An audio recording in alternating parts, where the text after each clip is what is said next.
জুলাই সনদ তৈরির প্রক্রিয়া স্বচ্ছ ও দৃশ্যমান রাখার নির্দেশ প্রধান উপদেষ্টার। 5 আগস্টের মধ্যেই সম্পূর্ণ করার চেষ্টা কমিশনের।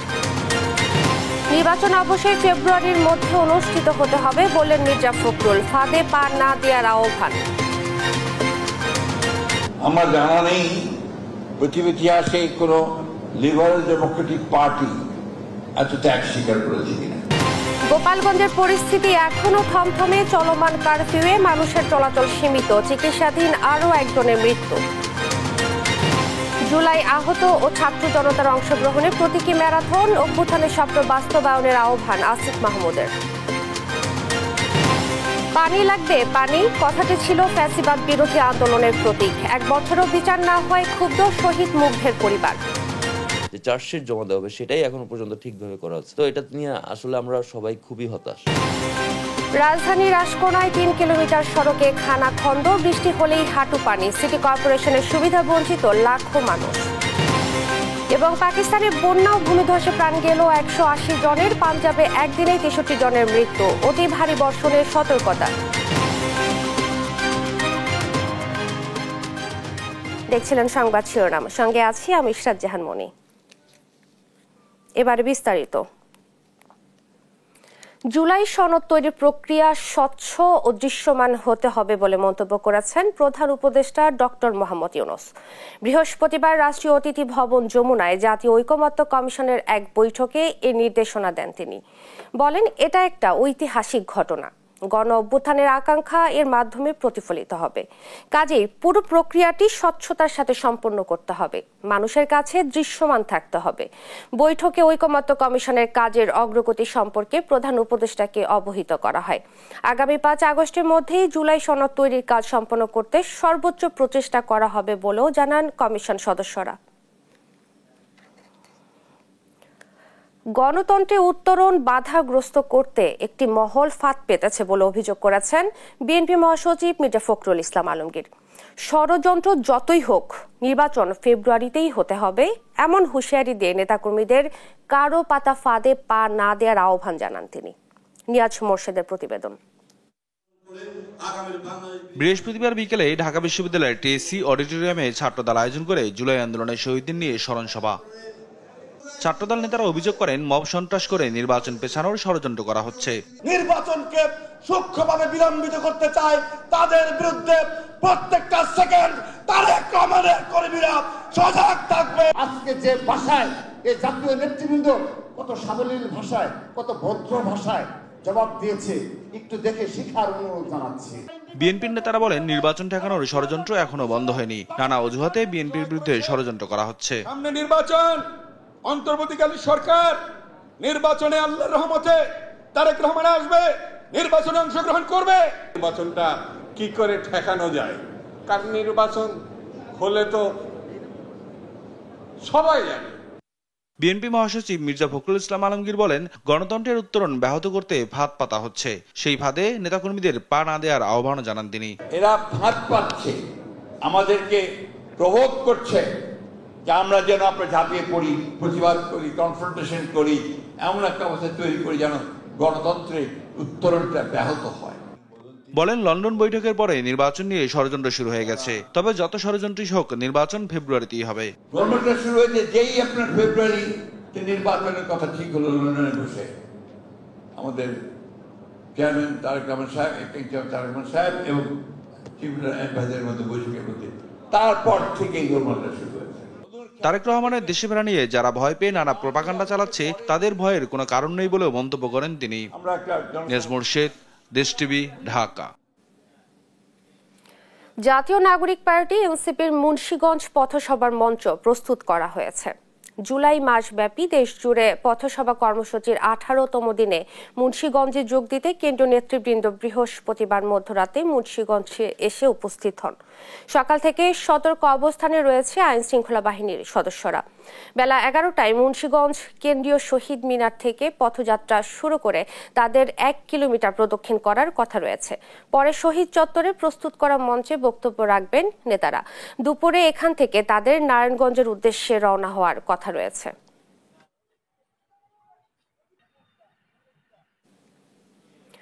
মুন্সিগঞ্জে এনসিপির কর্মসূচি নিয়ে আরো জানাতে যুক্ত হচ্ছেন সহকর্মী সুমিত সরকার। সুমিত, আপনার কাছে জানতে চাইবো যে মানুষের উপস্থিতি কেমন দেখছেন এবং নিরাপত্তা ব্যবস্থা কেমন দেখছেন, জানাবেন সব মিলিয়ে।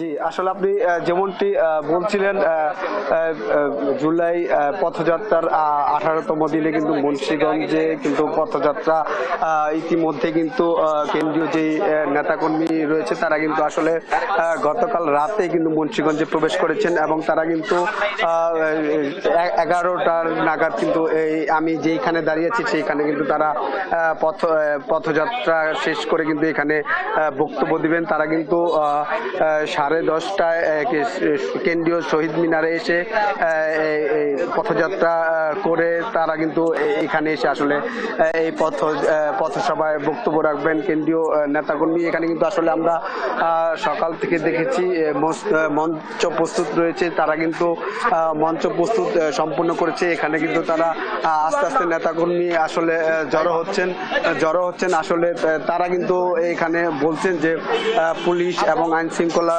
বাহিনী তারা কিন্তু নজরদারি কিন্তু আসলে বাড়িয়েছেন, তারা নিরাপত্তা জোরদার করতে তারা সক্রিয় রয়েছেন বলে আসলে আমাদের এখানকার তারা জানিয়েছেন। তো এখানে আমি একজনের সাথে কথা বলার চেষ্টা করবো। আপনি কি জানাবেন আপনাদের কেমন উদ্দীপনা আপনারা এই অনুষ্ঠান করছেন?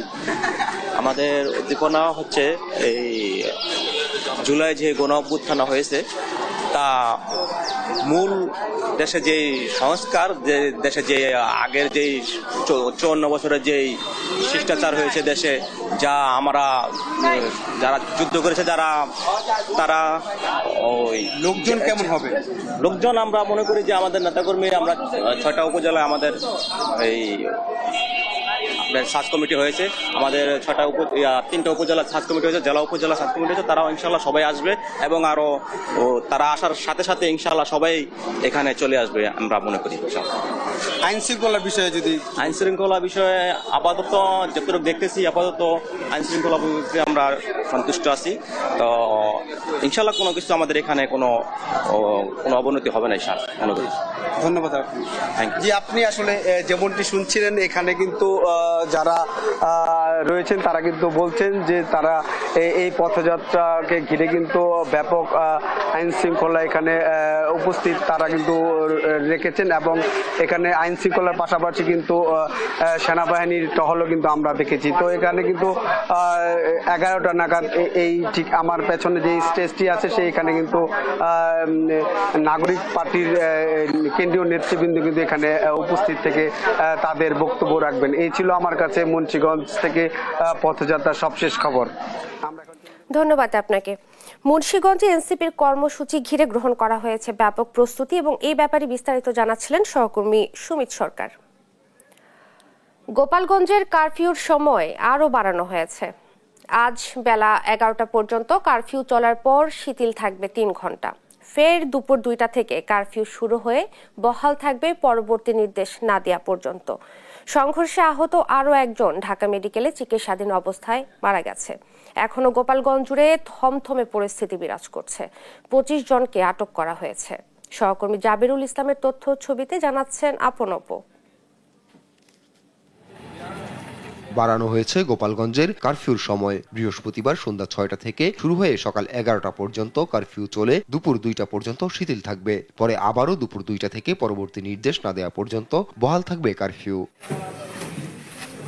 এদিকে বৃহস্পতিবার কারফিউ চলাকালে জরুরি প্রয়োজনে বাইরে বের হন অনেকেই। তবে জেলা জুড়ে বিরাজ করছে আতঙ্ক। শহরের বিভিন্ন রাস্তায় এখনো পড়ে আছে ইট, বাঁশ সহ যান চলাচলে নানা প্রতিবন্ধক সামগ্রী। সড়কে ইজি বাইক ও ভ্যান চলাচল করলেও তার সংখ্যায় কম। আর পুরোপুরি বন্ধ অভ্যন্তরীণ রুটে বাস চলাচল। আমরা সরকারি চাকরি করি, এই জন্য বের হয়েছি। সরকারি ডিউটি করতে হবে। কিস্তি এলাতে মানবে না, কারফিউ মানবে না, কিস্তিতে দিতে হবে। খাই বা না খাই কিস্তিটাতে দিতে হবে। কারফিউ আসলে আসা ঠিক হই নাই, এরপরও আইসি ফ্যাটে যায়, বউ ছেলে মেয়ে আছে। বাসা বাড়িতে কাজ করি আমরা, গরিব মানুষ খাবো কি ভাই, এই জন্য কাজে বার হয়েছি। এদিকে গোপালগঞ্জে সহিংসতার ঘটনায় কাউকে ছাড় দেওয়া হবে না বলে জানিয়েছেন পুলিশের ঢাকা রেঞ্জের ডিআইজি রেজাউল করিম মল্লিক। এখন পর্যন্ত গ্রেপ্তার হয়েছে 25 জনের অধিক। তো আমাদের যারা দুষ্কৃতিকারী রয়েছেন, যারা এই গতকালকে এই অনাকাঙ্ক্ষিত ঘটনার পিছনে যারা জড়িত ছিলেন তাদেরকে আমরা অবশ্যই আইনের আওতায় আনবো, সেই প্রক্রিয়াটা অব্যাহত থাকবে। এর আগে বুধবার দুপুরে জাতীয় নাগরিক পার্টির মার্চ পর গোপালগঞ্জ ঘিরে হামলা ভাঙচুর চালায় আওয়ামী লীগ সমর্থকরা। পরে দিনভর যৌথ বাহিনীর সঙ্গে সংঘর্ষে 4 জন নিহত এবং অর্ধশতাধিক আহত হন। নিউজ ডেস্ক, দেশ টিভি। গোপালগঞ্জে দ্বিতীয় দিনের মতো কারফিউ চলছে। এই মুহূর্তে সেখানকার পরিস্থিতি জানাতে সরাসরি যুক্ত হচ্ছেন সহকর্মী জাবিরুল ইসলাম। জাবিরুল, গোপালগঞ্জের এখনকার পরিস্থিতি কেমন দেখছেন এবং কি বলছেন স্থানীয়রা, সব মিলিয়ে জানাবেন। ইসরাত, আপনি জানেন যে আজ কারফিউর তৃতীয়তম দিন। আমি এখন দাঁড়িয়ে আছি গোপালগঞ্জের সবচেয়ে গুরুত্বপূর্ণ যে সড়ক, সেই সড়কটিতে দাঁড়িয়ে আছি। আমার পাশেই এনসিপির সেই পদযাত্রার সেই স্থলটি। আমি যদি একটু দেখাতে চাই আসলে কারফিউর বর্তমান চিত্র, যে গতকালকে যে প্রথম যে কারফিউর দ্বিতীয় দিন ছিল, সেই দ্বিতীয় দিনে কিন্তু সাধারণ মানুষের রাস্তাঘাটে যে চলাচল কিছুটা কম থাকলেও আজকে কিন্তু গতকালকের তুলনায় কিছুটা বেশি, তবে যে অনেক বেশি সেটা বলা যাবে না, কিছুটা বেশি। সাধারণ মানুষ প্রথম দিন অনেকে হয়তো বা ভয়ে জরুরি কাজেও অনেকে বের হননি, তবে আজকে কিন্তু অনেকে দেখেছি নিজের এই কারফিউ থেকেই বাসার জন্য যে আমার এখন এই যে বাজার থেকে চাল, ডাল, শাকসবজি অনেক কিছুই কিনে নিয়ে বাড়িতে যাচ্ছেন, কারণ কয়েকদিনের বাজার তারা আসলে করে ঘরে রাখার চেষ্টা করছেন যে আসলে পরিবেশ পরিস্থিতি কেমন হয়, এর কারণেই তারা কয়েকদিনের বাজার করার জন্যই আসলে বেরিয়েছেন। এ কারণেই আসলে সাধারণ মানুষের উপস্থিতি কিছুটা আজকে বেশি দেখা যাচ্ছে, কারণ আজকে গোপালগঞ্জের একটি হাটবার, এই কারণেই মূলত তারা বেরিয়েছেন। এছাড়া কোনো অপ্রীতিকর ঘটনা এখন পর্যন্ত গোপালগঞ্জে ঘটেনি। এই ছিল আমার কাছে গোপালগঞ্জ থেকে সর্বশেষ। ইসরাত, ধন্যবাদ আপনাকে। গোপালগঞ্জ থেকে চলমান কারফিউ নিয়ে বিস্তারিত জানাচ্ছিলেন সহকর্মী জাবিরুল ইসলাম। জুলাই যোদ্ধাদের স্বপ্নের বাংলাদেশ গড়তে কাজ করছে সরকার, মন্তব্য করেছেন যুব ও ক্রীড়া উপদেষ্টা আসিফ মাহমুদ সজীব ভুঁইয়া। জুলাই আগস্ট গণ অভ্যুত্থান দিবস পালন উপলক্ষে প্রতীকী ম্যারাথনে অংশ নিয়ে তিনি একথা বলেন। শুক্রবার সকালে রাজধানীর বাংলাদেশ চীন মৈত্রী সম্মেলন কেন্দ্র থেকে শুরু হয় এ ম্যারাথন। উদ্বোধন করে যুব ও ক্রীড়া উপদেষ্টা আসিফ মাহমুদ সজীব ভুঁইয়া নতুন দেশ উপহার দেয়ায় জুলাই যোদ্ধাদের প্রতি কৃতজ্ঞতা জানান। ম্যারাথনের সামনে যুব ও ক্রীড়া উপদেষ্টার সঙ্গে অংশ নেন জুলাইয়ের আহত যোদ্ধারা। মানিক মিয়া এভিনিউ হয়ে 5 কিলোমিটার ঘুরে আসে ম্যারাথন। এতে অংশ নেয় 7 শতাধিক ছাত্র জনতা। শেষে 18 জন ছেলে ও 18 জন মেয়ে সহ মোট 36 জনকে পুরস্কৃত করা হয়। শহীদেরা তাদের জীবন দিয়ে সর্বোচ্চ ত্যাগ স্বীকার করে যে আহতরা আমার সামনে আছেন, আপনারাও সর্বোচ্চ ত্যাগ স্বীকার করে বাংলাদেশকে একটি নতুন স্বপ্ন দেখিয়েছেন। 16 বছরের ফ্যাসিবাদী নিষ্পেষণ থেকে বাংলাদেশের কোটি কোটি মানুষকে মুক্ত করেছেন। আপনাদের প্রতি এই বাংলাদেশ, তার বাংলাদেশ নামটা যতদিন থাকবে ততদিন বাংলাদেশের মানুষ কৃতজ্ঞ থাকবে। পরবর্তীকালীন সরকারি জুলাই গণঅভ্যুত্থানের সব শহীদদের স্বপ্নের বাংলাদেশ গড়ে দিয়ে যাবে। এটা একটা লাইফ লং লড়াই এবং এই লড়াইটা করার জন্য আমরা কমিটেড আছি, আমি কমিটেড আছি এবং এই লড়াইয়ে সারা জীবন আপনাদেরকে পাশে চাই। জানবো বাজার পরিস্থিতি। ভোলায় মাংসের দাম স্থিতিশীল থাকলেও মাছের দাম আকাশ ছোঁয়া। কেজি প্রতি ইলিশ বিক্রি হচ্ছে 3000 টাকায়। এ নিয়ে আরো জানাতে সরাসরি যুক্ত হচ্ছেন সহকর্মী ছোটন সাহা। ছোটন, আপনি তো বাজারে রয়েছেন, দাম নিয়ে কি বলছেন ক্রেতা বিক্রেতারা, জানাবেন।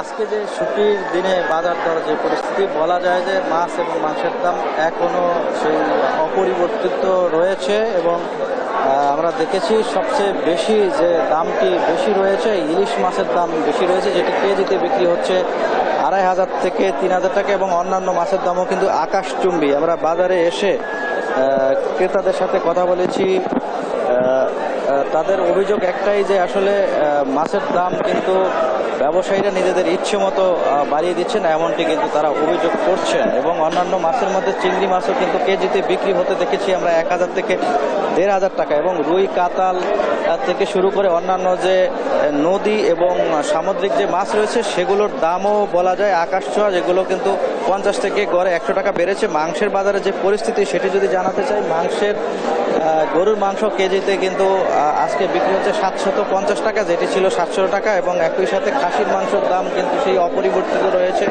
ঈদের পরপরই মনে করছিলেন ক্রেতারা যে মাছ মাংসের দাম কিছুটা হলেও নাগালের মধ্যে চলে আসবে, কিন্তু সেই আগের দামই রয়েছে, তবে বেড়েছে মাছের দামে। একই অবস্থা মুরগির বাজারের, দেশি মুরগি, পোলট্রি মুরগি এবং সোনালী যে মুরগি রয়েছে সেগুলোর দামও কিন্তু 20 থেকে 50 টাকা হারে কিন্তু বেড়েছে, এমনটি কিন্তু আমরা দেখেছি। এবং যারা ক্রেতা রয়েছেন তাদের অভিযোগ একটাই এবং তাদের দাবি একটাই, তারা বলছিলেন যে নিয়মিত বাজার মনিটরিং না থাকার কারণে বাজারের এই অবস্থা বিরাজ করছে এবং ব্যবসায়ীরা নিজেদের ইচ্ছে মতো কিন্তু পণ্যগুলো বিক্রি করছেন, এমনটি বলা হয়েছে। যদিও জেলা প্রশাসন থেকে বলা হয়েছে নিত্য পণ্যের দরদাম নিয়ন্ত্রণে তারা বাজার মনিটরিং নিয়মিত করছেন, এমনটি তারা দাবি করেছেন। তো এমনই অবস্থায় ব্যবসায়ীরা বলছিলেন যে এই মুহূর্তে আসলে যে ইলিশের প্রাপ্যতা নদী এবং সমুদ্রে কম থাকার কারণে স্থানীয় বাজারগুলোতে সেই দাম বেড়েছে, অর্থাৎ সরবরাহ কম থাকার কারণে দরদাম কিছুটা বেশি, এমনটি ব্যবসায়ীরা বলছিলেন। এবং একই সাথে তাদের অভিযোগ পরিবহন ভাড়া বৃদ্ধির ফলেও কিন্তু এই যে মাছ এবং মাছের দাম কিছুটা বেড়েছে। তো এ ছিল আমার কাছে ছুটির দিনে বাজার দর পরিস্থিতি নিয়ে সর্বশেষ তথ্য। ইশরাত। 18 জুলাই 2024 বৈষম্য বিরোধী আন্দোলনে উত্তাল সাভার। পুলিশের সাজোয়া যান থেকে ছাত্র জনতাকে লক্ষ্য করে ছোড়া গুলি হচ্ছে উপর্যুপরি গুলি। সেই গুলি থেকে ছাত্র জনতাকে বাঁচাতে পুলিশের সাজোয়া যানের উপরে উঠে যান MISTর মেধাবী শিক্ষার্থী শাইখ আসাবুল ইয়ামিন। ইতিহাসে অমর কাব্য লিখে রাখা এই শহীদের হত্যার বিচার চলছে আন্তর্জাতিক অপরাধ ট্রাইব্যুনালে। দেওয়ান ইমনের রিপোর্টে বিস্তারিত। শাইখ আসাবুল ইয়ামিন সেদিন জোহরের নামাজ পড়েই সাভারের বাসা থেকে বের হয়ে আর ফেরেননি। বুকের বাম পাশে শটগান দিয়ে গুলি, এরপর গুলিতে ঝাঁঝরা সেই ইয়ামিনকেই ঘোরানো হয় সাজোয়া যানে। তারপর সাজোয়া যানের ওপর থেকে তাকে টেনে নিচে ফেলার গা ছমছমে দৃশ্য নাড়া দেয় বিশ্ব বিবেককে। একটা মুমূর্ষু রোগীকে ট্রিটমেন্টের সুযোগ না দিয়ে তারা ট্যাঙ্কের উপরে নিয়ে ঘোরাইছে, যেভাবে তোমার ছেলেকে ফেলছে, এটা হতে পারে না। যাদের নির্দেশে এবং যারা এটা করেছে আমি তাদের বিচার চাই। দেশের জন্য ছেলে শহীদ হয়েছে, তাকে কাফনের কাপড় না পরিয়ে যে পোশাকে শহীদ হয়েছে সে পোশাকেই দাফন করেছেন বাবা মহিউদ্দিন। ময়না তদন্তের জন্য মরদেহ উত্তোলনে আদালতের নির্দেশ সত্ত্বেও শহীদ বিবেচনায় কবর থেকেও লাশ তুলতে দেননি তিনি। ছেলে যাতে আখিরাতে শহীদি মর্যাদা পায় সে ব্যাপারে চেয়েছেন দেশবাসীর দোয়া। আমার ছেলে শহীদ, এটা আমার বাবা হিসেবে আমার মনে হয়েছে, এই জন্য মনে হয়েছে যে এমনি তো হাদিসে আছে শহীদের গোসল দিতে হয় না, সুতরাং আমি আমার ছেলের গোসল দিই নাই। এবং আল্লাহর কাছে দোয়া করে, আমরা আপনাদের কাছেও দোয়া চাই যে আল্লাহ দিন আমার ছেলেকে শহীদ হিসাবে কবুল করে। শহীদ শাইখ আসাবুল ইয়ামিন হত্যা মামলার বিচার কার্যক্রম চলছে আন্তর্জাতিক অপরাধ ট্রাইব্যুনালে। তদন্ত প্রতিবেদন দাখিলের সময় 12 আগস্ট নির্ধারণ করেছে আদালত। দেওয়ান ইমন, দেশ টিভি, সাভার। দেখতে হাঁটু পানির ড্রেন, খানাখন্দে ভরা 3 কিলোমিটার এ সড়ক রাজধানীর দক্ষিণখানের আশকোনা এলাকায়। গেল 12 বছরের এ ভোগান্তি যেন নিয়তি হয়ে উঠেছে এখানকার বাসিন্দাদের। ঢাকা উত্তর সিটি কর্পোরেশনের অন্তর্ভুক্ত হয়েও নালা নর্দমার পরিবেশে বসবাস করছেন তারা। আশকোনার জনদুর্ভোগ নিয়ে জানাচ্ছেন তন্দ্রা তারুণ্য। দেখে মনে হচ্ছে নালা, আদতে এটি একটি সড়ক। গ্রামের কোনো রাস্তা নয়, খোদ রাজধানীর উত্তর সিটির গুরুত্বপূর্ণ আশকোনা এলাকা। প্রতিদিন প্রায় 2 লাখ মানুষ যাতায়াত করেন এই সড়কটি দিয়েই। ড্রেনেজ ব্যবস্থা না থাকায় একদিন বৃষ্টি হলে পানি জমে থাকে প্রায় 15 দিন, আর ভারী বৃষ্টিতে ডুবে যায় পুরোটাই। তখন এই পথে চলাচল হয়ে পড়ে দুর্বিষহ। ঘর থেকে বের হতে হলে স্থানীয়দের যেন সমুদ্র পাড়ি দিতে হয়। মাঝে মাঝে কোমর পানি পর্যন্ত হয়ে যায়, একটা মানুষ যদি অসুস্থ হয়ে পড়ে তাকে যে হসপিটাল নেবে এরকম একটা অ্যাম্বুলেন্স ঢোকে না। এই জায়গাটায় পানি কন্টিনিউ থাকে, যাতায়াতে অনেক কষ্ট হয়ে যায় আর মাঝে মাঝে স্কুল স্কিপ করা লাগে। এখানে পানি শেষ হয় না। গ্রামের রাস্তাগুলো হচ্ছে আমাদের এলাকার, গ্রাম থেকে মানুষ এসে বলে কি রাস্তা, 1 টাকার কাজ হয়নি লাস্ট 15 বছর 15-16 বছর 1 টাকার কাজ হয়নি। পানি জমে থাকায় খানাখন্দে ভরে গেছে সড়কগুলো, যেখানে হরহামেশাই উল্টে যায় অটোরিকশা সহ বিভিন্ন যানবাহন, বিকল হয়ে পড়ে ইঞ্জিন, ঘটে দুর্ঘটনা, ভোগান্তিতে পড়ে যাতায়াতকারীরা। প্রতি মুহূর্তে এখানে আমরা বিপদ আতঙ্ক অবস্থায় চলাচল করতেছি। গতকাল আমারই গাড়ি পল্টি খাইছে এই জায়গায়, আর দুর্ঘটনা কি বলবো, সবারই গাড়ি পল্টি খায় এই জায়গায়, আমার খুব কষ্ট হয়। গাড়ির কত অ্যাক্সিডেন্ট হইতেছে হিসাব নাই। রিস্কা আসলো, তার সাথে একজন মুরব্বীও ছিল, মানে দুজন হাজবেন্ড ওয়াইফ, দুজনে পড়ে গেছে রিস্কা নিয়ে। সিটি কর্পোরেশন মাঝে মাঝে ঠেক লেগে উপর থেকে ফোন দিলে একটু গুঁতো দিয়ে চলে যায়। সিটি কর্পোরেশনকে আমাদের ফান্ডে টাকা নাই, তা আমরা করতে পারতাম না। ইঞ্জিনিয়ার মনে ভুলেও এখানে পানির ভিতরে আসে না। সিটি কর্পোরেশনের নাগরিক হয়েও কেন এ বৈষম্য, প্রশ্ন ছিল ঢাকা উত্তর সিটি কর্পোরেশনের প্রশাসকের কাছে। তার দাবি দ্রুতই উন্নয়ন কাজ শুরু করা হবে। 3-4টি বড় প্রকল্প আমরা হাতে নিয়েছি, আর ছোট ছোট যেই রাস্তাগুলোর কথা এখন বলা হচ্ছে এগুলো বড় আর্টারির সাথে মিলে এগুলোকে যুক্ত করা হবে। আমরা এটাকে প্রায়োরিটাইজ করেছি, এবারের বাজেটও আমরা এখানে একটা ম্যাক্সিমাম অ্যালোকেশন আমরা রেখেছি। আমরা হটস্পটগুলো আইডেন্টিফাই করে আমরা এগুলো প্রায়োরিটি করছি। এটার আসলে অগ্রগতির দিকে যাবে, এটা কি এবার জনগণকে আশা করতে পারে? এটা ফান্ড অ্যাভেলেবলের উপর ডিপেন্ড করে, আসলে সত্য কথা হচ্ছে যেটা। বিমানবন্দর হজ ক্যাম্প সংলগ্ন রাজধানীর আশকোনা এলাকাটি গুরুত্বপূর্ণ হলেও পিছিয়ে আছে উন্নয়নে। জলাবদ্ধতা, পানিবন্দী জীবন ও নির্মাণ কাজের ধীর গতিতে চরম দুর্ভোগে আশকোনার বাসিন্দারা। অভিযোগ আছে বহু, তবে সমাধানে নেই কোনো দৃশ্যমান অগ্রগতি। প্রতিশ্রুতি রয়েছে, তবে প্রশ্ন একটাই, কবে মিলবে এর স্থায়ী সমাধান? তন্দ্রা তারণ্য, দেশ টিভি, ঢাকা। রাজধানীর মতিঝিলের সেনা কল্যাণ ভবনে আগুন লাগার ঘটনা ঘটেছে। বৃহস্পতিবার রাত 10:30টার দিকে ভবনটির 21 তলায় বাংলাদেশ ব্যাংকের একটি কার্যালয়ে আগুন লাগে। ফায়ার সার্ভিসের সিদ্দিক বাজার স্টেশনের 5টি ইউনিট প্রায় 1 ঘন্টার চেষ্টায় আগুন নিয়ন্ত্রণে আনে। উঁচু ফ্লোর হওয়ায় ক্রেনের মাধ্যমে আগুন নির্বাপনে কাজ করে ফায়ার কর্মীরা। প্রাথমিকভাবে ফায়ার সার্ভিসের ধারণা বৈদ্যুতিক ত্রুটির কারণে এই অগ্নিকাণ্ডের ঘটনা ঘটেছে। ফায়ার সার্ভিসের সহকারী পরিচালক কাজী নজমুজ্জামান জানান, বাংলাদেশ ব্যাংকের কর্পোরেট অফিসে লাগা এই আগুনের কারণ উদ্ঘাটনে তদন্ত কমিটি গঠন করা হবে। 21 তলায় বাংলাদেশ ব্যাংকের একটা কর্পোরেট অফিসে গিয়ে আগুনটা আমরা পাই। সিলিং এর উপরে বৈদ্যুতিক তারের ভিতরে আগুনটা ছিল, এখান থেকে প্রচণ্ড ধোঁয়া সৃষ্টি হয়।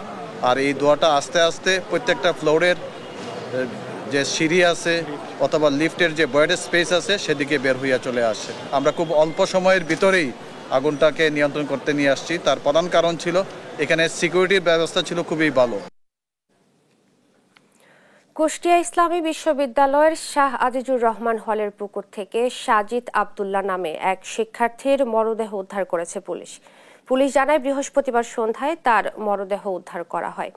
নিহত সাজিদ বিশ্ববিদ্যালয়ের আল কোরআন অ্যান্ড ইসলামিক স্টাডিজ বিভাগের 2021-22 শিক্ষাবর্ষের শিক্ষার্থী। তার বাড়ি টাঙ্গাইল জেলায়। এ ঘটনায় তদন্ত চলছে বলে জানিয়েছে পুলিশ।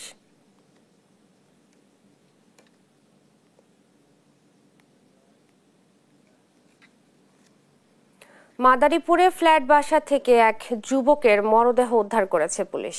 বৃহস্পতিবার রাতে শহরের 2 নম্বর শকুনি সড়কের SM নাসির উদ্দিনের বাসা থেকে মরদেহটি উদ্ধার করা হয়।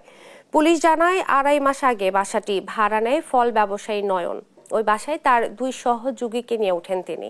বৃহস্পতিবার সন্ধ্যায় রুমের ভেতর থেকে একজনের চিৎকার শুনে পুলিশে খবর দেন স্থানীয়রা। এ ঘটনায় রুমের দরজা ভেঙে শাওন সর্দার নামে একজনকে আটক করেছে পুলিশ। যদিও ঘটনার পর পলাতক রয়েছে অপর সন্দিগ্ধ নয়ন হাওলাদার।